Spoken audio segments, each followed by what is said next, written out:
Hey, everybody, welcome to the Addiction Unlimited podcast, where you get to learn everything you want to know about addiction and recovery. I'm your host, Angela Pugh, co-founder of Kansas City Recovery, life coach, and recovering alcoholic. To learn more about me, you can listen to episode 0 on your podcast app or find us on the web at addictionunlimited.com. Hello, my friend. Welcome back to another episode of the Addiction Unlimited podcast.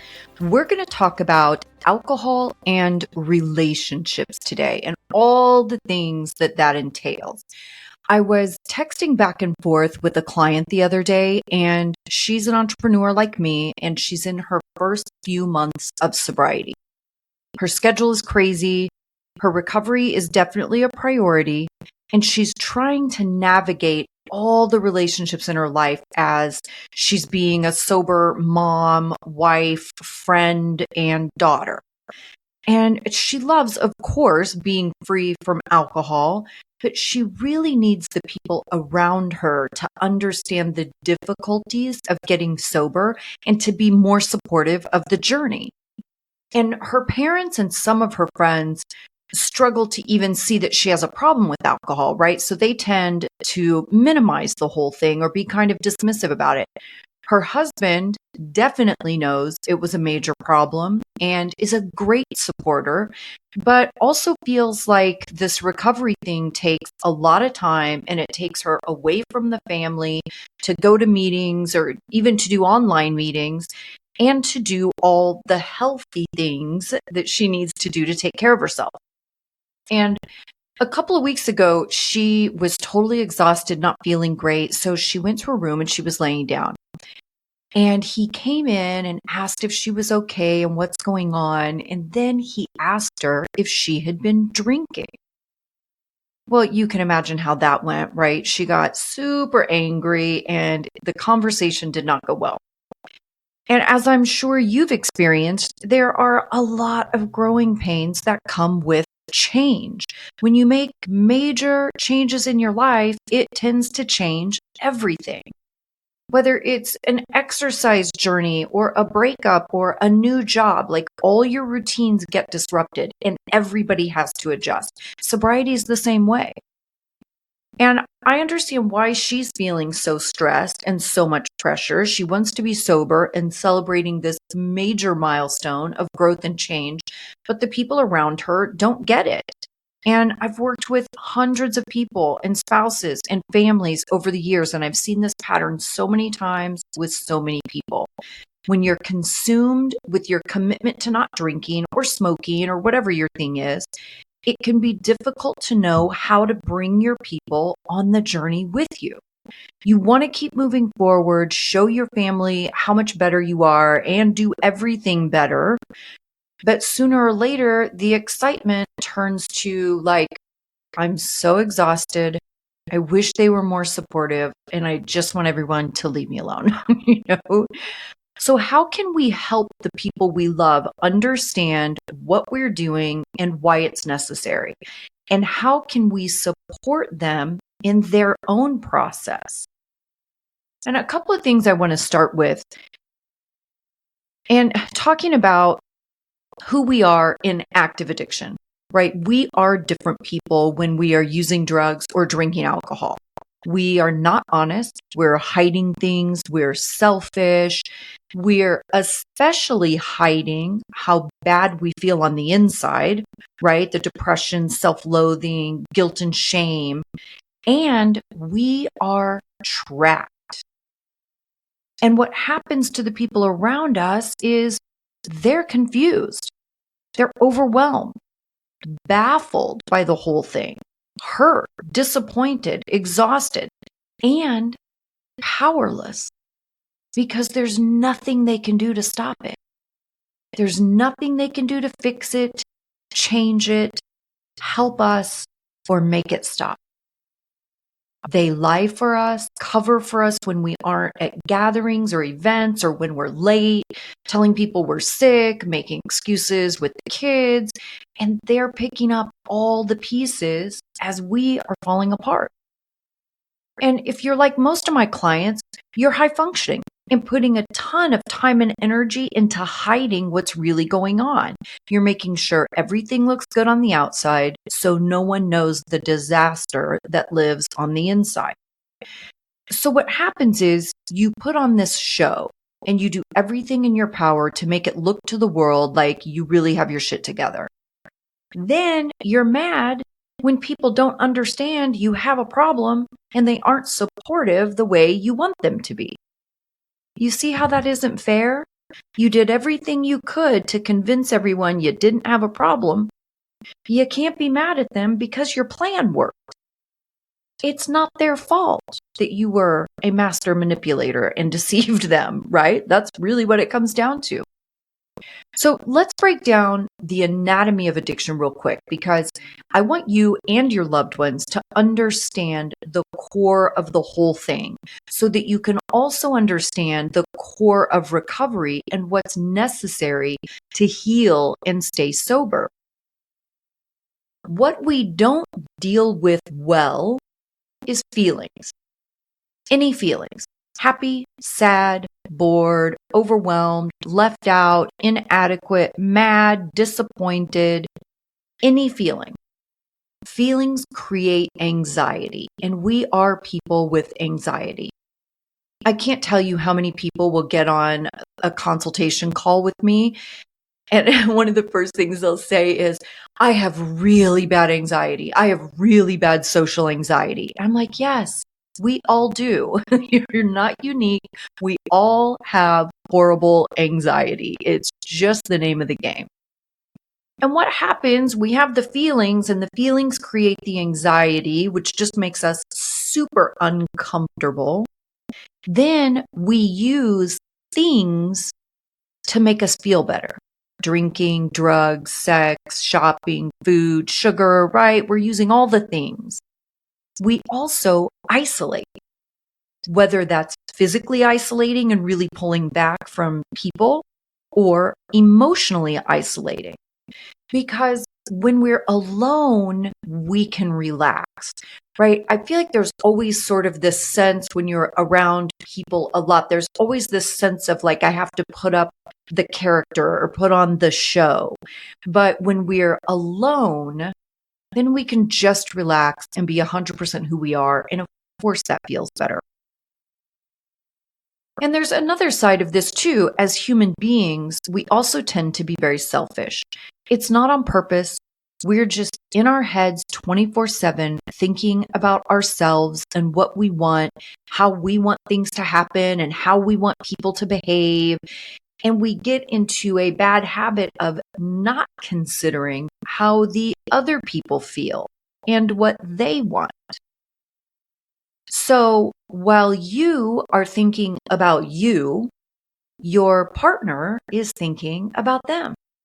And your parents are thinking about themselves and how they feel about it. And your friends are thinking about themselves and their feelings about it.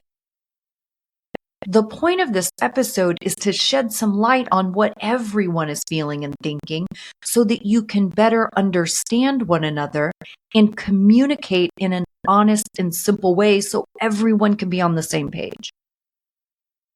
So, number one is, I believe it's our responsibility as the person experiencing this firsthand. It's our responsibility to lead our people on this journey with us. Meaning, we have to communicate what is going on for us and what we need. No one can read your mind and magically know how to support you or know what you need. I need to be left alone. You may need to feel cuddled. And someone else may need to talk.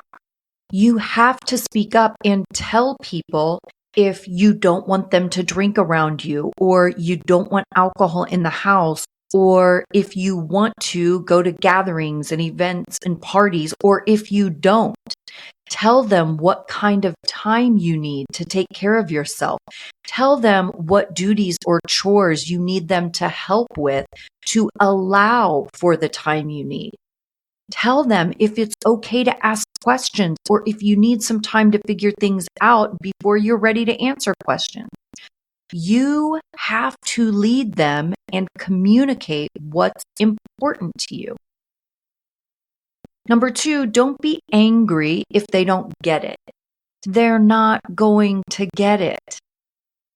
If they have a problem themselves and aren't ready to quit, then they're going to push back because they're going through their own thing. You don't have any control over that.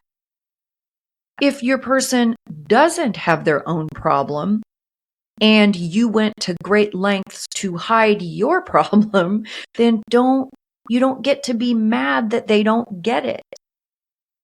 But it's also your responsibility to find people that do get it. And be grateful for your people that don't understand, because that means they don't have it. That's a good thing for them. I'm always so grateful when people don't understand, because that means they're not living with this thing and they're not battling this monster. That's a good thing. Number 3, they are allowed to ask if you've been drinking or using drugs, and your response should not be one of anger and disgust. You don't get to be appalled that they would ask such a thing because you've got 2 or 4 or 6 months sober. We damage that trust. We are dishonest and we hide things from them. They have every right to be cautious. And here's the thing. You have certain tells, right? There are things in your behavior, your mannerisms, the way you talk or walk or stay up late or get up in the middle of the night or a certain glass you use. There are all these things that signal to your partner that you're drinking. You have no idea all the data they've collected to try to be prepared for whichever personality they're going to get. And any one of those details can trigger your partner. Like my client I talked about at the top of the episode. She was laying down in the evening when she would typically be getting the kids situated and figuring out dinner. For him, her husband, he was triggered because sometimes when she drank too much, she would disappear into her room and lay down. Your partner is asking because they're scared, not because they want to be mean or rude or hurt your feelings. They are scared. They're probably elated that you're sober and changing, but that doesn't erase the fear of you going back, especially if you've quit before and then started again. Our families and partners need a lot of guidance in this journey. They have a ton of questions and a ton of fears, and they have no idea what to do or what you need. Your partner probably spends a good portion of their day constantly wondering, are they okay? Is this going to last? Is there something I should be doing? How's this going to affect our relationship? Are they still going to love me? Are they going to stay sober? Will we stay together through this? What do they need from me? The natural reaction is to be offended and hurt because you're only thinking about your feelings. You aren't taking a moment to think about what your person is going through and the fears they have, what they're experiencing that prompted them to ask. Asking if you're drinking isn't wrong or mean-spirited. It just means their fear is triggered and they need reassurance. And they should always feel welcome to ask. You want to be so consumed in what you need and your healing, but all the people around us have to heal too. Asking for reassurance is part of their healing. Be kind to that, not mad. I remember I dated somebody years ago and he relapsed. And to be honest, I think he was probably relapsing even before I met him. But when I met him, he created this picture for me that he had it together and had some years of sobriety and whatever. So we start dating. It became clear very quickly that he had lied about everything and he started drinking. And it got to the point where I could tell just from a text message. I knew instantly if he was drinking, right? Obviously, that relationship didn't last for 1,000 reasons, but it was just going back to those tells. We all have tells. We have little things in our behavior that tell what we're up to. It's the same way in your recovery. You have tells. Your people know if you are really recovering and healing and changing or if you're not, because there will be tells in your behavior. It will be different. You'll talk different. You'll navigate life differently. You'll talk about things differently. You'll talk about your experience and what you're learning and the light bulb moments that you have. We have all these tells. Don't be mad at your partner when they're smart enough to pick up on things. Because it goes the same way when you're not working a program of recovery. They know that too. They're not dumb. Now, I'm going to switch gears a bit for the families and friends. I know you don't get it. The truth is, we don't get it either. We have no idea why we can't stop drinking. It doesn't make any sense to us either. We do not want to be this way. We don't want to hurt you and disappoint you and make you angry at us. We are not choosing alcohol over you. We would never make that choice. What's happening is alcohol, or whatever your thing is, has become our primary coping mechanism. Remember how I talked about feelings and how we don't deal with feelings well? Well, that's the issue at hand. When there are feelings and we can't talk about them because we don't know how, and we can't solve them on our own because we are emotionally immature and ill-equipped, right? We've built a habit of reaching for the drink because it numbs the feelings. And when you do this on a regular basis, alcohol changes the brain and creates a reward system for taking the drink. It also creates a process of craving more. Believe me, no one wishes more than us that we could have never landed here, right? But here we are. We have an inability to cope with feelings. And there's nothing in life that doesn't create feelings. When feelings are overwhelming and we don't have solutions, it turns to pure anxiety. And when the anxiety becomes more than we can take, or we can't find another way out, we drink, because drinking works. It drowns the anxiety almost instantly. We know there's relief there, and it always works. This is also why we're so emotionally immature when we get sober, because the only coping skill we've learned is substance. And if the substance isn't always available, then we use behaviors. We'll self-medicate with overworking, overeating, overspending, sex, gambling, whatever. We'll reach for anything to self-medicate. And one thing you have to understand, I'm still talking to the family and friends right now. One thing you have to understand is that getting sober is not one decision, one time. People have this idea that we decide not to drink anymore and live happily ever after. Like we just decide one day, one time, okay, I'm done, and we move on and live happily ever after. But the truth is, we have to make this decision 1,000 times a day.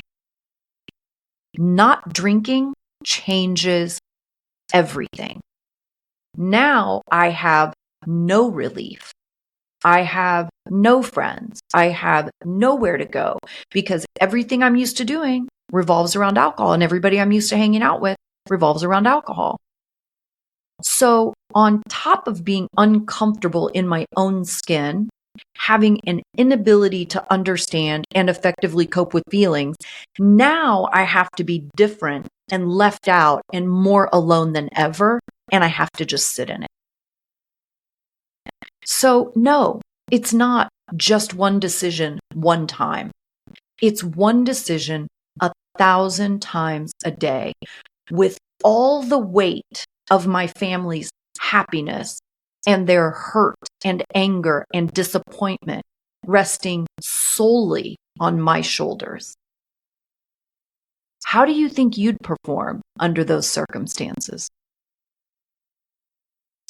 I hope you're all starting to see this from a different perspective, because that's the point of this whole episode, to allow you to see and feel the other person's point of view instead of only seeing your own. Whether you are the person with addiction or you are a friend or family member, I want you to see the other person's point of view so you can understand it better and have some empathy and know how to approach it better. Now, let's talk about the recovery part. Again, we're going back to the feelings. Feelings are nonstop, they're uncomfortable, and we have zero coping skills. We also tend to be stubborn, defiant, impulsive, reactive, and super sensitive. You can say the tiniest thing and you will get a gigantic reaction. We're also vibrant and charming and funny. We are super smart, we're loyal, and we are loving to a fault. But addiction brings an internal loneliness, a hole so deep inside of us that sometimes it feels impossible to fill. We try to fill it with all the things, again, work, food, shopping, sex. We want so badly to fill the hole. And some days it just feels impossible. But to heal, we have to be around other people like us. I have to have other alcoholics in my life. I can't be trapped out in the world all the time with non-addicted people. I mean, let's be honest, they're weird. They have no compulsions. They don't spend all their time obsessing about pointless things, constantly worrying about things that may or may not happen 10 years from now. They aren't planning their days around double cheeseburgers and those cookies we're so obsessed with and 30-ounce coffee drinks. They're just weirdly balanced. And I can't even comprehend how that's enjoyable. We need to be around our kind of people. And that means support groups. If you want your person to recover and heal, they have to have a commitment to spend time with like-minded people, whether that's in person or online. It doesn't matter. But I have to be with people that speak my language. And this is a great way to visualize what it feels like to be a person with addiction, because we're only 10% of the population. So it constantly feels like you're different. Everyone around you is speaking a different language. Like, think about it. Have you ever traveled somewhere where they speak a different language? Think about all the anxiety that comes with losing your most basic ability to communicate. What if you get lost and can't ask for directions? How do you get help if no one understands you? That's what life feels like when you're different from 90% of the people around you all day, every day. It's very alienating. So to recover, we need to be around each other. We trust each other because we fight the same monster on a daily basis, and we know how we feel when no one else does. This has to be the number one priority: support from your people. For our families, that means you have to support us in having that time. It is frustrating. It does disrupt things. It's very inconvenient. And sometimes it may feel like we're having a lot of fun while you're holding it all together. It's very difficult because when we're drinking, everything revolves around us, right? Trying to make us okay, trying to protect the world from us, trying to maintain a household and take care of the kids and cover for us with extended family or with our jobs. We consume all of the available energy. And then when we quit drinking, the people around us have an expectation that will change. But the truth is, when we're sober, everything still revolves around us for a while. And I do understand why that's frustrating, because so much has been given. So many sacrifices have been made to protect us and keep relationships intact as much as possible. But it is the reality of the situation. Remember, if we want to stay sober long term, we're going to have to learn other coping strategies that don't rely on substance as the solution. Our whole internal thinking system has to change. And that's not fast or easy. But neither is like chemotherapy, right? If your person had a devastating diagnosis, you wouldn't be getting frustrated because the treatment is inconvenient or selfish or it isn't working fast enough. Just because we're ambulatory and still functioning from day to day doesn't mean our treatment and healing is any less devastating and difficult than any treatment for any other disease. One of the most important things for us to do is learn how to deal with anxiety. We have to learn how to calm ourselves, and we have to engage in activities that are calming and self-soothing and that battle that anxiety. The buzzword is self-care. And that can be really irritating to the people around us because, again, it's all about us. And we're just out having fun and pampering ourselves while they're doing the hard work at home. But if you want me to survive, I have to get my anxiety in check. All those feelings we've been talking about turn into anxiety. Discomfort is anxiety. Low self-esteem manifests in anxiety. Fear is anxiety. All we feel most of the time is anxiety. If you want to recover and heal, you have to take the actions to counteract anxiety. That means time with friends, exercise, having hobbies that make you feel good, getting adequate rest. I'm not saying you get to abandon your family and all your responsibilities. I'm saying you have to communicate with your support system to figure out a plan that works for everyone. And everyone is going to be uncomfortable and inconvenienced and irritated. And we would all rather be doing something else. Welcome to adulting. Right? Because that's what it is. But you have to communicate through this situation. You aren't healed and fixed and recovered overnight. You have to work together. Tell your people what you're feeling and what you need, and do that all the time. It's also okay to not have the answers. Just say that. It's great to be excited about your recovery and all the prospects of a new life. And remember, it also feels self-serving and unfair to the people around us. If you don't communicate through the process, then you'll do more damage to those relationships because your people won't do what you want them to because you haven't told them what you want and need. And then you're going to get mad at them for not doing what you want, and you're going to take it out on them. It's just not acceptable. As you're making your recovery plan, focus on taking the right actions to get you the sobriety you want, and make sure that honest communication is front and center.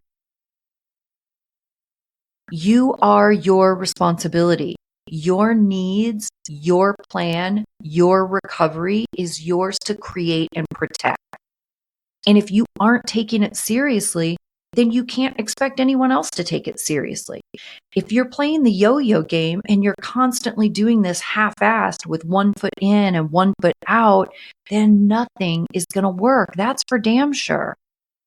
This is a difficult transition for everyone. So I'm urging you, flip the switch once and for all. And if you find yourself in that space that you're done messing around, you're tired of the BS, you're tired of your own drama, and you're ready to get serious about changing your life, schedule a call with me to be your personal guide. We'll figure out all the recovery things. And we work on all the communication things too with your partner and your family. I want you to get the life you want. And we may be a great fit. You can schedule a call at addictionunlimited.com/call, and I will link that in the show notes. addictionunlimited.com/call.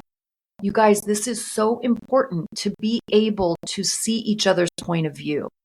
I want the people that love us to understand this is not easy for us. This is not a cakewalk. Yes, we get to go hang out with our sober people and we get to have laughs and we do get to have some relief in those moments. But this is the most difficult thing we will ever do in our lives. It is one decision 1,000 times a day.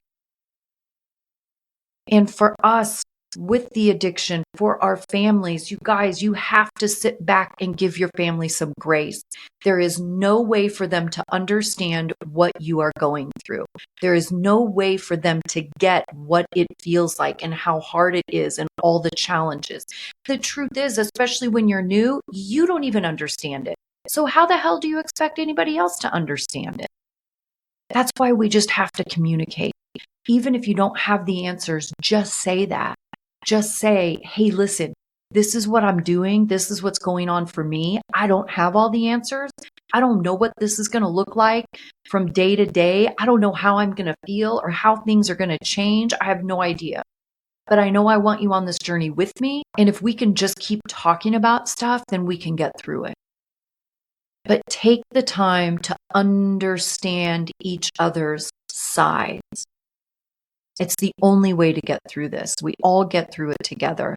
And I'm happy to help if you need support. addictionunlimited.com/call. I hope you're having a fantastic day, and I will see you next week. You've reached the end of another great episode of the Addiction Unlimited podcast. Candid and honest conversation about addiction and recovery. Be sure to visit us at addictionunlimited.com to join the conversation and access show notes and links to everything we talked about. Love this episode? Please take 30 seconds to subscribe, rate, and review on iTunes to help us improve and give you the information you want. Thanks for listening. See you next week.